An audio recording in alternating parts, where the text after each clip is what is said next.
বন্ধুরা, রনি আজকে নতুন স্কুলে এসেছে এবং সে তার নতুন ফ্রেন্ডদেরকে হাই হ্যালো করছে, কিন্তু তার নতুন বন্ধুরা তার দিকে তাকাচ্ছে না, কারণ সে দেখতে অদ্ভুত, তার শরীরে কাঁটাযুক্ত।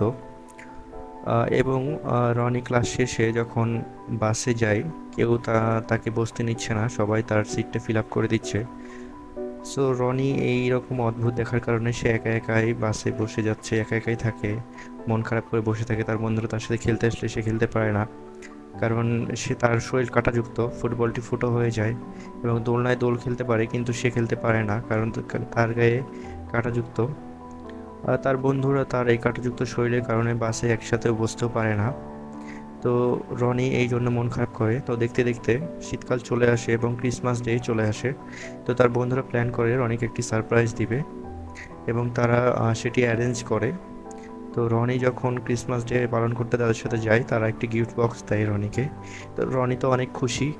সে খুব তাড়াতাড়ি গিফট বক্সটা খুলে দেখে যে কী আছে এর মধ্যে, কিন্তু সে কিছু বুঝতে পারে না।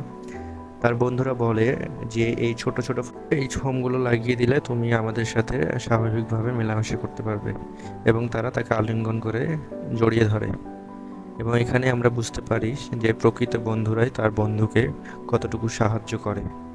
তো বন্ধুরা, তোমরা যারা গাড়ি ভালোবাসো তারা এই ভিডিওতে লাইক করো, আর তোমরা যারা মাকে ভালোবাসো তারা এই ভিডিওতে সাবস্ক্রাইব